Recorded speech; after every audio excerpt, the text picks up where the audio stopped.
அன்பர்களே, ஆண்டவராகிய இயேசு கிறிஸ்துவின் நாமத்தில் உங்களுக்கு மனம் நிறைந்த வாழ்த்துக்களை தெரிவித்துக் கொண்டு சத்திய வசனம் திருமறை பாட நிகழ்ச்சிக்கு உங்களை அன்போடு அழைக்கிறோம். சத்திய வசனம், இது தேவனின் வசனம்.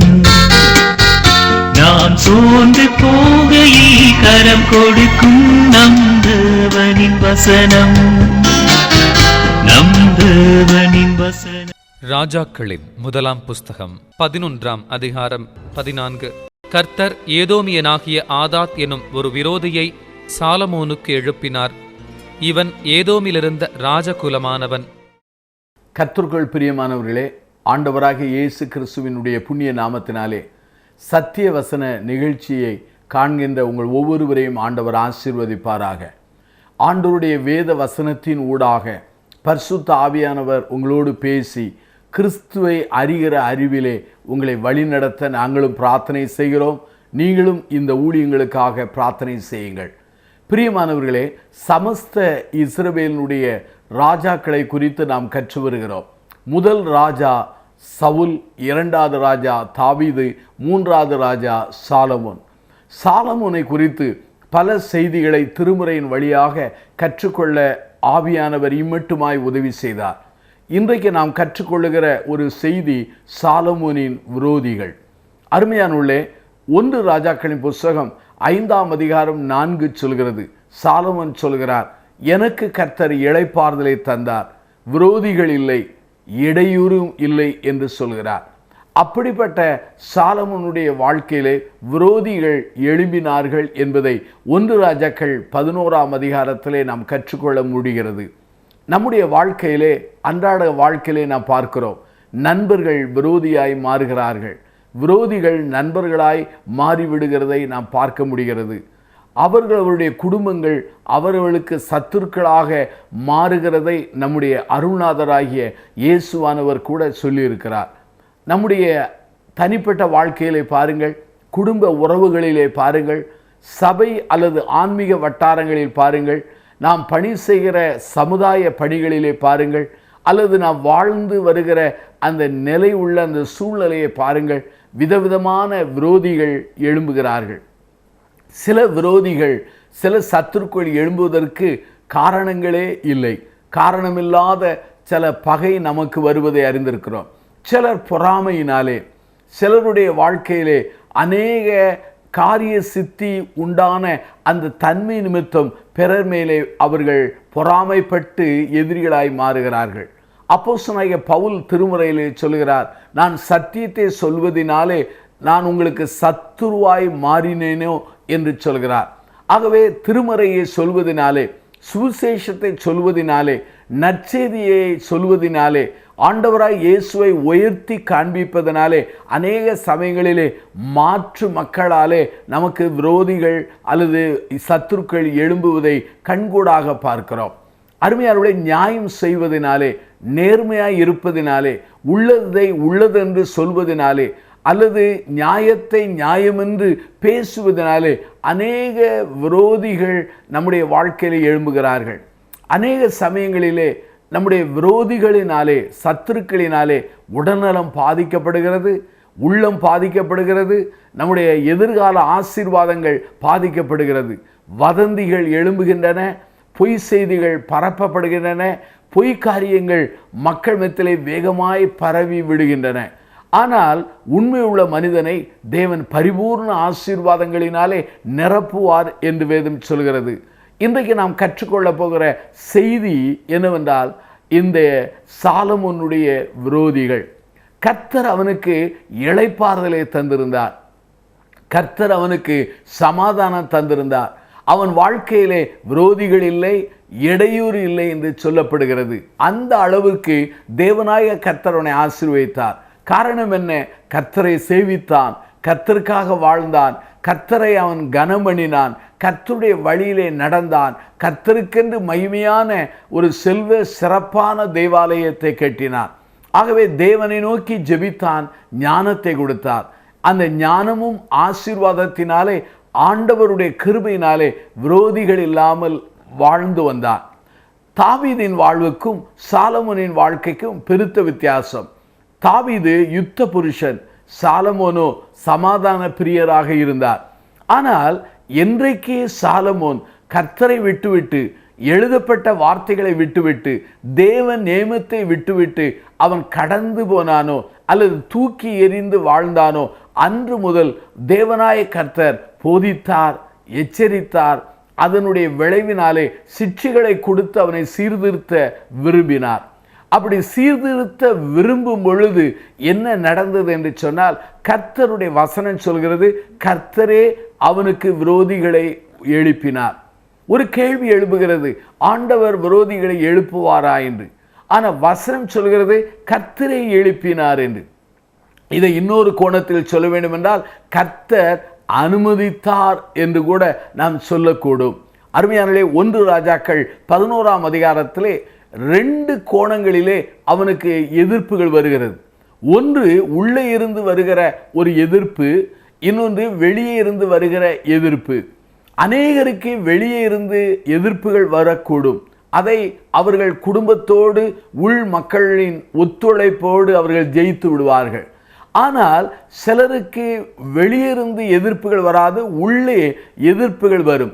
உள்ளே இருந்து வருகிற எதிர்ப்புகள் உண்மையாகவே ஒரு புற்று வியாதியின் அந்த கிருமிகளுக்கு சொல்லலாம், வேதனையும் கசப்பு தான் காணப்படுகிறது.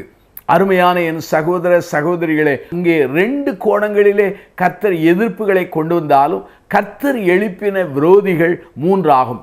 1 ராஜாக்கள் 11ஆம் அதிகாரத்தை நீங்கள் எடுத்து வைத்துக் கொள்ளுங்கள். அங்கே 14வது வாக்கியம் சொல்கிறது, கர்த்தர் ஏதோமியனாகிய ஆதாத் என்னும் ஒரு விரோதியை சாலமோனுக்கு எழுப்பினார். இங்கே 1 ராஜாக்கள் 11ஆம் அதிகாரம் 14 இருந்து நீங்கள் வாசிப்பீர்களானால் 22வது வாக்கியம் வரை வாசிக்கும் பொழுது அங்கு வேத வசனம் தெளிவாய் சொல்கிறது. இங்கே ஒரு விரோதி எழும்புகிறான், ஆதாத் என்கிற விரோதி. இவன் ஏதோம் வம்சத்தை சார்ந்தவன், ஏசாவினுடைய வம்சத்தை சார்ந்த ஒரு மனிதன். திருமறை சொல்கிறது அவன் ராஜ குலத்தான், அப்படியானால் ராஜ வம்சத்தை சார்ந்தவன். தாவீதும் மோவாபும் அங்குள்ள மக்களை கொல்ல, ஏதோமியரை கொல்ல 6 மாதங்கள் திட்டமிட்ட போது ஆண் மக்களை எல்லாம் தாவீதும் அங்கே மோவாபு கொன்று போட்டான். அந்த சமயத்திலே இந்த மனிதன் ஓடுகிறான்.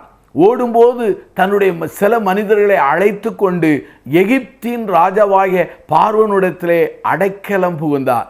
அந்த அடைக்கலம் புகுந்தபோது பார்வோன் அவனுக்கு வீடு கொடுக்கிறான், நிலம் கொடுக்கிறான், ஆகாரம் கொடுக்கிறான். ஒரு காலகட்டத்திலே தன்னுடைய மனைவியினுடைய சகோதரியை அவனுக்கு திருமணம் முடித்து கொடுத்தான். அதனுடைய விளைவு என்ன? வெளியே இருந்து அடைக்கலம் புகுந்தவன் உறவினனாய் மாறுகிறான். ராஜ குடும்பத்தோடு பழகிற நிர்பந்தம் வருகிறது, வாய்ப்பு வருகிறது. இந்த ஆதாத்துடைய மகன் அந்த பார்வோனுடைய அரண்மனையிலே வளர்கிற நிலை வருகிறது. மோவாப் இறந்து போனான். அதே சமயத்திலே தாவீது மடிந்து போனான் என்று அறிந்தபோது இவன் தன் சொந்த இடத்துக்கு திரும்பி வந்து இதோ சாலமோனுக்கு விரோதமாக அவன் எதிர்ப்பை காண்பிக்க ஆரம்பிக்கிறான். அருமையான என் சகோதர சகோதரிகளே, நம்முடைய வாழ்க்கையிலே நாம் கற்றுக்கொள்கிற ஒரு உண்மையாகும். ஆகவேதான் இந்த முதல் எதிர்ப்பு அங்கே ஏதோமியனாகிய ஆதாத்திலிருந்து வருகிறது. இது சவுத்து, அதாவது தென்பகுதியிலிருந்து இந்த எதிர்ப்பானது சாலமோனை சந்தித்தது. இது முதல் காரியமாகும். அருமையான என் சகோதர சகோதரிகளே, இங்கே கர்த்தரை விட்டு தூரம் போனதினாலே தென்பகுதியிலிருந்து அவனுக்கு எதிர்ப்பு வருகிறது. இவன் ராஜ குலத்தை சார்ந்தவன், ராஜா மக்களோடு உறவு வைத்தவன், பார்வோன் என்று சொல்கிற அந்த மக்களோடு உறவு வைத்தவன். நீங்கள் ஏற்கனவே வாசிப்பீர்களானால் 1 ராஜாக்கள் 11ஆம் அதிகாரம் 1வது வாக்கியத்திலே வாசிக்கும் பொழுது பார்வோனின் குமாரத்தியை இந்த சாலமோன் திருமணம் முடித்து வந்தான். அதே சமயத்திலே அந்த 1 ராஜாக்கள் 11ஆம் அதிகாரம் 1 அந்த ஏதோமியரின் குலத்திலும் சிலரை அவன் திருமணம் முடித்திருந்தான். ஆகவே பார்வோனுடைய குமாரத்தை முடித்திருந்தாலும், ஏதோமியருடைய வம்சத்திலிருந்து சிலரை முடித்திருந்தாலும், இந்த எதிர்ப்பானது அங்கு தணியப்படவில்லை, தவிர்க்கப்படவில்லை என்பதை நாம் புரிந்து கொள்ள வேண்டும். காரணம் என்னவென்றால், கர்த்தர் இவனை சிட்சிப்பதற்காக, சீர்படுத்துவதற்காக அங்கு எழுப்பின விரோதியாக ஆதாத் காணப்படுகிறார். அருமையான என் சகோதர சகோதரிகளே, அநேக விரோதிகள், எதிரிகளை காணும்போது இது சாத்தான் கொண்டு வந்தார், இது பகையினால் உருவாக்கப்பட்டது என்று சொல்லி உங்கள் மனதை எண்ணிக்கொண்டிருக்கலாம். இந்த 1 ராஜாக்கள் 11ஆம் அதிகாரத்தை நீங்கள் வாசிக்கும் பொழுது கர்த்தர் சிட்சிப்பதற்காகவே இந்த விரோதிகளை எழுப்பினார் என்பதை பார்க்கும்போது நம்மை அலசி பார்க்க வேண்டும். ஒருவேளை நம்முடைய வாழ்க்கையின் தடுமாற்றங்கள், வீழ்ச்சிகள், மீறுதல்கள், பின்வாங்கி போன நிலைகள், ஆண்டவரை மறுதலித்த சூழ்நிலைகள், ஆன்மீகத்திலே குளிர்ந்து போன ஜீவியங்கள், இவைகளினாலே நம்முடைய வாழ்க்கையிலே நாம் குளிர்ந்து இருப்போமானால் நம்மை சரி பண்ணுவதற்காக, நம்மை உணர்த்துவதற்காக, தேவன் தன்னிடத்திலே நாம் திரும்பி வர வேண்டும் என்பதற்காக இந்த காரியங்களை அனுமதித்திருக்கலாமே. ஆகவே நம்முடைய வாழ்க்கையை சிந்திக்க, மறுபரிசோதனை செய்ய அழைக்கப்படுகிறோம். இன்னொரு விரோதி 1 ராஜாக்கள் 11ஆம் அதிகாரத்தை எடுத்து வைத்துக் கொள்ளுங்கள். அங்கே 23 சொல்கிறது, அங்கே ரேசோன் என்னும் வேறொரு விரோதியை தேவன் எழுப்பினார். இந்த மனிதன் எங்கே இருந்தான்? வடக்கு பகுதியிலிருந்து இந்த சாலமோனுக்கு விரோதியாய் எழும்பினான். ஒருவேளை தென்பகுதி மாத்திரமல்ல, வடபகுதியிலும் அங்கு விரோத தன்மை எழும்புகிறது.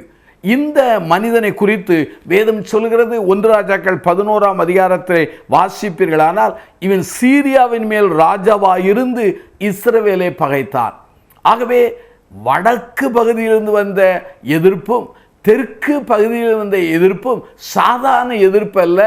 ராஜரிக அடிப்படையிலே, ராஜாக்களின் அடிப்படையிலே அல்ல ராஜ்ய பாரத்தின் அடிப்படையிலே ஒரு வலுவான எதிர்ப்பாக காணப்படுகிறது. ஆகவே வடபக்கத்திலும் தென்பக்கத்திலும் தேவனாய் கர்த்தர் விரோதியை எழுப்பினார் என்றால் சீர்படுத்ததான். அருமையானுள்ளே, நம்முடைய வாழ்க்கையிலே அடைக்கலம் யார்? கர்த்தர் தான். கர்த்தரை தவிர வேறொரு அடைக்கலம் இல்லை. கர்த்தரே நமக்கு விரோதியாய் மாறுவாரானால், கர்த்தருடைய கோபத்துக்கு உள்ளாக நாம் வாழ்வோமானால் நாம் எங்கே தப்ப முடியும்? எப்படி ஆசீர்வாதங்களை தக்க வைக்க முடியும் என்பதை நாம் சிந்திக்க அழைக்கப்படுகிறோம். ஆகவே வடக்கிலிருந்து எதிர்ப்பு, அங்கே தெற்கு இருந்தும் எதிர்ப்பு. மூன்றாவது இன்னொரு விரோதியை குறித்து சொல்ல விரும்புகிறேன். 1 ராஜாக்கள் 11ஆம் அதிகாரத்தை நாம் எடுத்து வைத்துக் கொள்ளலாம். 26வது வாக்கியம். எப்ராயிம் கோத்திரத்தை சார்ந்தவன், அதே சமயத்தில் யெரோபாம் என்கிறது இவனுடைய பேர். இவன் எப்படிப்பட்டவன்? வாலிபன், காரிய சமர்த்தன். அதாவது கட்டடம் கட்டுகிறதிலே நல்ல உக்ரான பொறுப்பை அவன் மேற்கொண்ட ஒரு மனிதன். அதே சமயத்தில் பராக்கிரமசாலி. இந்த மனிதன் சாலமோனுக்காக பணிகளை செய்து கொண்டிருக்கிறான். ஆனால் அந்த சமயத்தில் இந்த மனிதனும் அந்த சாலமோனுக்கு விரோதமாக எழும்ப கர்த்தர் உதவி செய்தார். இவன் எழும்பும் பொழுது அகியா என்கிறவன் அவன் வழியிலே அவனை சந்தித்து, அவன் தனித்து இருக்கும் பொழுது அவனோடு உரையாடி ஆண்டவரின் திட்டத்தை, சித்தத்தை அங்கு வெளிப்படுத்துகிறான். என்ன சித்தத்தை, திட்டத்தை? இதோ இந்த சாலமோனுக்கு பிற்பாடு நீ ராஜாவாய் மாறுவாய் என்கிறதை ஆண்டவர் அங்கு வெளிப்படுத்துகிறார்.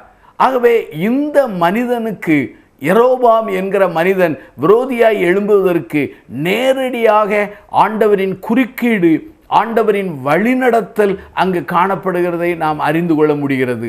ஆகவே இந்த 3 விரோதிகளும் அங்கு சாலமோனுக்கு எழுப்பினார்கள். காரணம் என்ன? அவன் சீர்படுத்துவதற்காக கர்த்தர் எழுப்பினார். ஆனால் இந்த மனிதனோ, இந்த சாலமோனோ தன் வழிகளை சீர்படுத்தவில்லை. மேலும் மேலும் கடினப்பட்டு ஆண்டவரை விட்டு தூரம் போனார். அருமையானுள்ளே, வடக்கே இருந்து எதிர்ப்பு, தெற்கே இருந்து எதிர்ப்பு, அவனுக்கு உள்ளேயும் எதிர்ப்பு. எவ்வளவு பரிதாப நிலை! கர்த்தர் ஒரு மனிதனை கைவிட்டால் அவனுடைய நிலைமை பரிதாப நிலை. ஆனால் கர்த்தர் ஒரு மனிதனை கைவிடாமல் இருந்தால் 1000 எதிரிகள் வந்தாலும், வலது பக்கத்தில் 1000ம் இடது பக்கத்தில் 10000 பேர் வந்தாலும் அது ஒன்றும் அணுகாதே. ஆகவே தான் அருமையானுள்ளே, இந்த 3 விதமான விரோதிகள் வழியாக கர்த்தராகிய தேவன் சாலமோனை எச்சரித்தார்.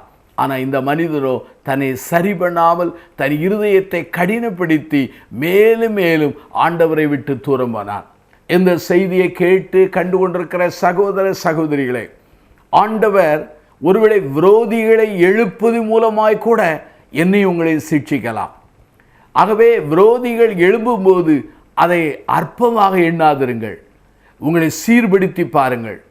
உங்களை தற்பரிசோதனை செய்து பாருங்கள்.